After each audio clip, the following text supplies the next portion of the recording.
Hi hello friends, എല്ലാവർക്കും നമ്മുടെ Sumi മുഫ scene ഷോട്ടിലോട്ട് സ്വാഗതം. അപ്പൊ നമ്മുടെ നാളെ വരാനിരിക്കുന്ന മഴതോരും മുമ്പേ സീരിയലിന്റെ കുറച്ച് വിശേഷങ്ങളൊക്കെ കേട്ടാലോ.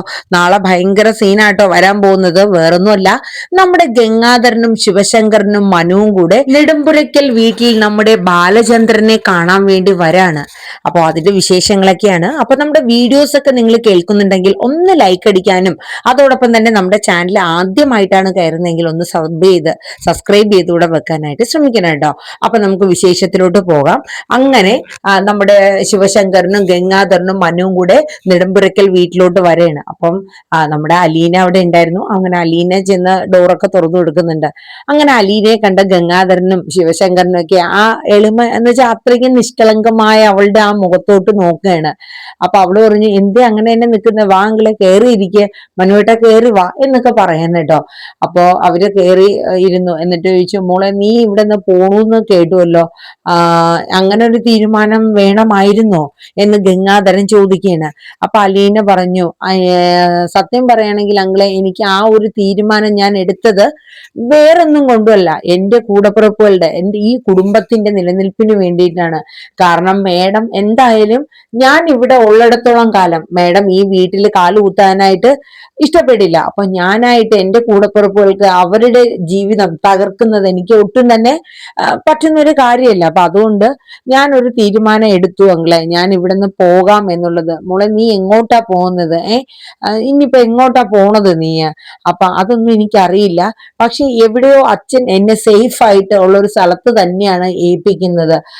അതിനു വേണ്ടിയിട്ട് അച്ഛൻ 2-3 ദിവസത്തെ ഒരു ആവശ്യമായിട്ട് നമ്മുടെ ഗോവർദ്ധൻ അങ്കിളിനെയും കൂട്ടി പോയിട്ടുണ്ടായിരുന്നു എന്ന് പറഞ്ഞു. കാരണം അലീനയ്ക്ക് ഇതിനെക്കുറിച്ച് കൂടുതൽ വിശദാംശങ്ങളൊന്നും അറിയില്ലല്ലോ. അപ്പൊ ബാലചന്ദ്രൻ എന്ത് ചെയ്യുന്ന ശിവശങ്കരൻ ചോദിക്കുന്നു. അച്ഛൻ മേളിലുണ്ടെങ്കിലേ എന്ന് പറഞ്ഞു. ഞങ്ങൾ എന്നാ ബാലചന്ദ്രനെ ഒന്ന് കണ്ടിട്ട് വരട്ടെ എന്ന് പറഞ്ഞിട്ട് ഗംഗാധരനും ശിവശങ്കരനും കൂടെ മേളിലോട്ട് കയറിയാണ് കേട്ടോ. അപ്പൊ ഈ സമയം നമ്മുടെ മനു ചങ്ക് തകർന്ന്, എന്ന് വെച്ചാൽ തന്റെ ജീവിതത്തിൽ താൻ ഇത്രയേറെ സ്നേഹിച്ച ഒരു ആളില്ല. കാരണം മനുവിന് അത്രയ്ക്ക് ഒരിതാണ് നമ്മുടെ അലീന എന്ന് പറഞ്ഞാല്. അപ്പൊ അവള് ഇനി താൻ കാണാത്ത കണ്ണെത്താ ദൂരത്തോട്ട് പോവാണ് എന്ന് ഓർക്കുമ്പോ മനുവിനൊരു വല്ലാത്തൊരു ഫീലിങ്സ് ആണ് കേട്ടോ. അങ്ങനെ മനു അലീന അപ്പൊ മനുവായിട്ട് ഇരിക്കുന്ന പറഞ്ഞിട്ട് ചായയൊക്കെ എടുക്കാന്ന് പറഞ്ഞിരിക്കുമ്പോ മനു ഇങ്ങനെ തന്നെ നോക്കാട്ടോ. കണ്ണൊക്കെ ഇങ്ങനെ നിറഞ്ഞ് വല്ലാത്തൊരു വിഷമത്തിൽ ഇങ്ങനെ നിൽക്കണം. അപ്പൊ അലീന ചോദിക്കുന്നു, എന്ത് പറ്റി മനുവേട്ടാ, എന്താ ഇങ്ങനെ നിൽക്കണേ?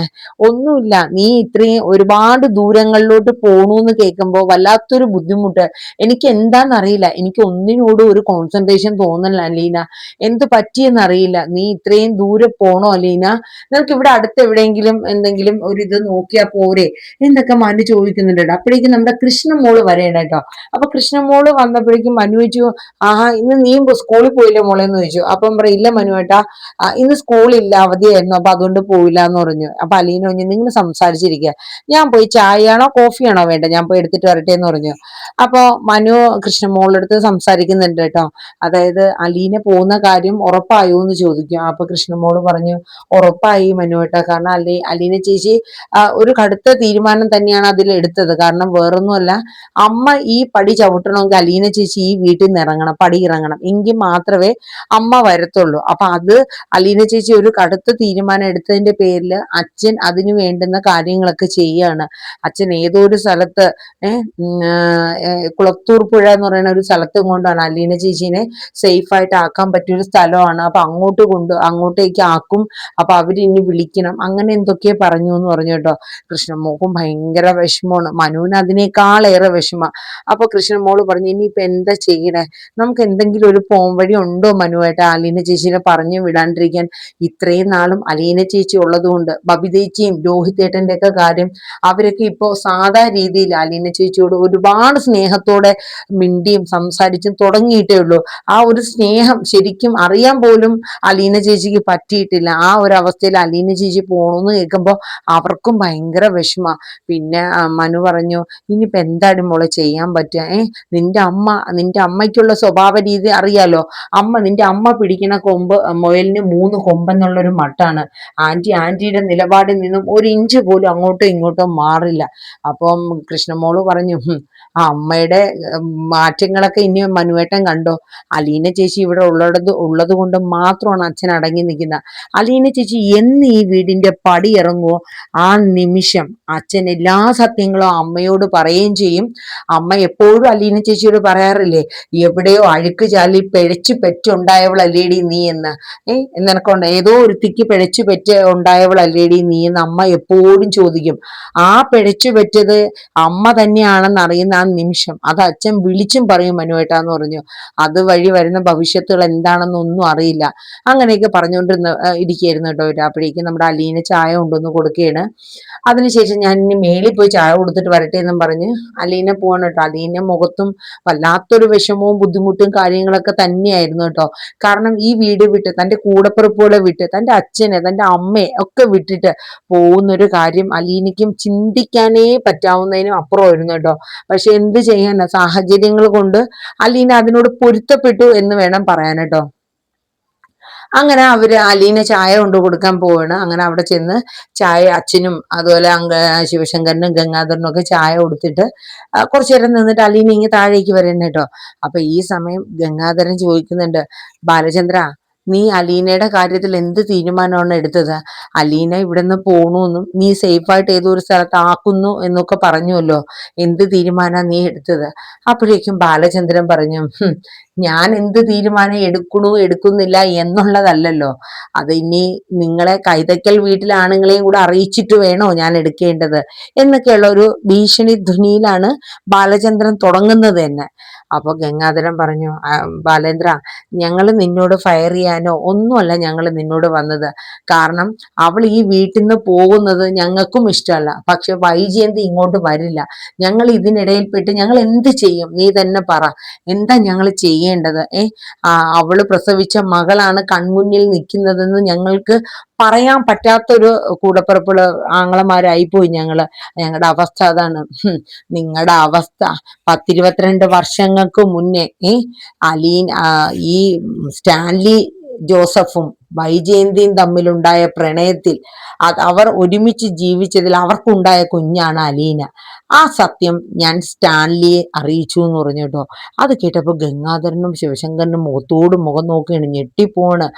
അപ്പോ ശിവഗംഗാധരൻ പറഞ്ഞു, നീ ഒരു വാക്ക് എന്നോട് ചോദിച്ചില്ലല്ലോ ബാലേന്ദ്രൻ, നീ അവനെ കാണാനാണ് പോകുന്നതെന്നും അലീനെ അവനെയാണ് ഏൽപ്പിക്കാൻ പോകുന്നതെന്നും.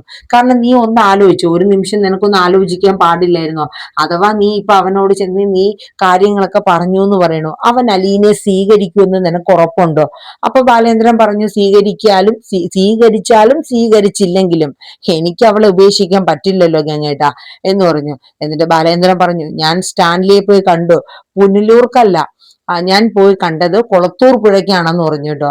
എന്നിട്ട് 22 വർഷങ്ങൾക്ക് മുന്നേ നിങ്ങൾക്കും വൈജയന്തിക്കും ഉള്ള പ്രണയത്തിനിടയിൽ ഉണ്ടായ നിങ്ങളുടെ ചോരയിലുള്ള കുഞ്ഞ് ജീവനോടെ ഉണ്ട്. അലീന എന്ന് പറഞ്ഞ പെൺകുട്ടി ജീവിച്ചിരിപ്പുണ്ടെന്നുള്ള സത്യം ഞാൻ അയാളെ അറിയിച്ചു. അയാളും എന്നോട് കുറെ കാര്യങ്ങൾ പറഞ്ഞിട്ടുണ്ടായിരുന്നു. അയാള് വൈജയന്തി നഷ്ടപ്പെടാനുള്ള കാര്യവും ഒക്കെ അയാൾ പറഞ്ഞു. അയാളുടെ ജീവിതത്തിൽ വൈജയന്തി തൊടാൻ പറ്റാത്തത്ര അകലത്തിൽ നിങ്ങൾ കൈതക്കൽ വീട്ടുകാരും നിങ്ങളുടെ അച്ഛനും ഒക്കെ ചേർന്ന് കളിച്ച കളികളും ഒക്കെ അയാൾ എന്നോടും പറഞ്ഞു. അപ്പൊ അയാൾ തീരുമാനിച്ചിട്ട് എന്നെ അറിയിക്കാം എന്നുള്ള കാര്യമാണ് പറഞ്ഞതെന്ന് പറഞ്ഞു. അപ്പോ നമ്മുടെ ഗംഗാധരൻ പറഞ്ഞു, ഇനിയിപ്പോ അയാള് നിന്നെ വിളിച്ചിട്ട് അലീനെ കൂട്ടിക്കൊണ്ടു പോകാൻ ഇവിടെ വരികയാണെങ്കിൽ നീ കൈതക്കൽ വീട്ടിലോട്ടൊന്നും സ്റ്റാൻലിയെ പറഞ്ഞു വിടരുത്. കാരണം വൈജിയ അയാളെ കാണാൻ ഒരു ഇട വരുത്തരുത്. നീ അത്രയെങ്കിലും ഒരു ഉപകാരം എനിക്ക് വേണ്ടി ചെയ്തു തരണം. എന്നോട് ഈ കൊലച്ചതി ചെയ്ത നിങ്ങളോട് ഇനി ഞാൻ ഫേവർ ചെയ്യണം അല്ലേ? നിങ്ങൾക്ക് നാണം ഉണ്ടോ ഗംഗേട്ട? ഒരു ചണ്ടി പോലെ വലിച്ചെറിഞ്ഞു. കല്യാണത്തിന് മുന്നേ ഒരു പിഴച്ചു പെറ്റവളെ എന്റെ തലയിൽ അടിച്ചേൽപ്പിച്ചപ്പോഴും നിങ്ങൾക്ക് ഈ നാണക്കേടൊന്നും അന്നില്ലായിരുന്നോ എന്നൊക്കെ ചോദിച്ചു. ആ സമയത്ത് ഗംഗാധരനും ശിവശങ്കരനും തല കുനിച്ചു നിൽക്കാനേ കഴിഞ്ഞുള്ളൂ. കാരണം ബാലചന്ദ്രന്റെ ഒരു ചോദ്യങ്ങൾക്കും അവർക്ക് മറുപടിയില്ല. പക്ഷെ അവരൊരു റിക്വസ്റ്റ് ആണ് ബാലചന്ദ്രന്റെ മുന്നിൽ വെച്ചത്. കാര്യം അവർക്കറിയാം ബാലചന്ദ്രൻ പോയി സ്റ്റാൻലിയെ കണ്ടു എന്നും ഇനി സ്റ്റാൻലി അഥവാ ഇവിടെ അലീനയെ തേടി എന്തായാലും വരും എന്നുള്ള കാര്യം അവര് അവര് ഊഹിച്ചെടുത്തിട്ടുണ്ട്. അങ്ങനെ വന്നാൽ വൈജയന്തിയും സ്റ്റാൻലിയും തമ്മിൽ ഒരു കൂടിക്കാഴ്ചക്ക് ഇടവരരുത്. ആ ഒരു കാര്യത്തിന് വേണ്ടിയിട്ട് തന്നെയാണ് അവർ ഈ നമ്മുടെ ബാലചന്ദ്രനെ കാണാൻ വേണ്ടിയിട്ട് നെടുമ്പുരയ്ക്കൽ വീട്ടിലെത്തിയത് കേട്ടോ. അങ്ങനെ കാര്യങ്ങളൊക്കെ സംസാരിച്ചു. ബാലചന്ദ്രനും പറ്റുന്ന പോലെ തന്നെ പറഞ്ഞു. അതായത് കൈതക്കൽ വീട്ടിൽ കുഞ്ഞിരാമ മേനോനും നിങ്ങളൊക്കെ ചേർന്ന് ചെയ്ത നാടക കളിയില് വെറും ചണ്ടി പോലെ വലിച്ചെറിഞ്ഞത് എന്റെ ജീവിതമാണ്. നിങ്ങളുടെ പെങ്ങൾ വൈജയന്തി ലോകത്ത് അവളെ വെല്ലാൻ വേറൊരു ചാൻസി റാണി ഇല്ല എന്നുള്ള മട്ടാണ്. പക്ഷെ ആ മട്ടൊക്കെ ഞാൻ അങ്ങ് മാറ്റും ഗംഗേട്ടാ. കാരണം അലീന എന്ന് ഈ വീട്ടിലെ പടിയിറങ്ങോ അന്ന് വൈജയന്തി ഈ സത്യങ്ങളെല്ലാം അറിയും. പല പ്രാവശ്യം പിഴച്ചു പറ്റി എവിടെയോ ഉണ്ടായവൾ അല്ലേടി എന്ന് മുഖത്ത് നോക്കി സ്വന്തം അമ്മ അവളുടെ മുഖത്ത് നോക്കി ചോദിക്കുമ്പോ ആ ചോദ്യത്തിന് മറുപടി എനിക്ക് ഇനി പറയണം. ആ പിഴച്ചു പറ്റത് നീയാടി, ആ പിഴച്ചു പറ്റ നീ പെറ്റ മോളാടി ഈ നിൽക്കുന്ന അലീന എന്ന് അവളെ മുഖത്ത് നോക്കി എനിക്ക് പറയണം. കാരണം ഇത്രയും നാളും ഞാൻ സഹിച്ചും ക്ഷമിച്ചും പല പ്രാവശ്യം ഇതറിഞ്ഞ സമയത്ത് ഞാൻ മരിക്കാൻ വരെ തീരുമാനിച്ച ഒരാളാണ്. പക്ഷെ ഇനി എനിക്ക് ആരുടെ മുന്നിലും തല കുനിക്കാൻ പറ്റില്ല ഗംഗേട്ട. അതുപോലെ ശിവേട്ടന്റെ അടുത്തും കൂടെ ചേർന്ന് തന്നെയാണ് ബാലേന്ദ്രൻ കാര്യങ്ങളൊക്കെ പറയുന്നത്. കാരണം ഒരു മനുഷ്യന്റെ ജീവിതത്തില് ഒന്ന് ആലോചിച്ച് നോക്കണം. 10-22 വർഷത്തോളം സ്വന്തം ഭാര്യ സ്നേഹിച്ച് കല്യാണം കഴിച്ച് ഇഷ്ടത്തോടു കൂടി വന്ന പെണ്ണാലോചിച്ച് കല്യാണം കഴിച്ച ഒരു ആളാണ് വൈജയന്തി. ആ വൈജയന്തി തന്റെ മക്കൾക്ക് 3 മക്കൾക്ക് ജന്മം നൽകിയ വൈജയന്തി ഇത് കല്യാണത്തിന് മുന്നേ വേറൊരുത്തനുമായിട്ട് പിഴച്ച് പ്രസവിച്ച് ജീവിച്ച് ആർമാദിച്ച് നടന്നവളാണ് ആഗ്രയില്. അവള് ഇനി എന്നെ ഭരിക്കാൻ നിൽക്കണ്ട. ഈ ലോകത്ത് ഞാനെന്നല്ല വേറൊരാണും ഇത് സഹിച്ചു കൊടുക്കില്ല ഗംഗേട്ടാന്ന് പറഞ്ഞു. എന്തായാലും വരുന്നത് ഞാൻ എന്താണെങ്കിലും ഫേസ് ചെയ്യാൻ ഞാൻ റെഡിയാണ് ശിവേട്ടാന്ന് തന്നെ പറഞ്ഞു.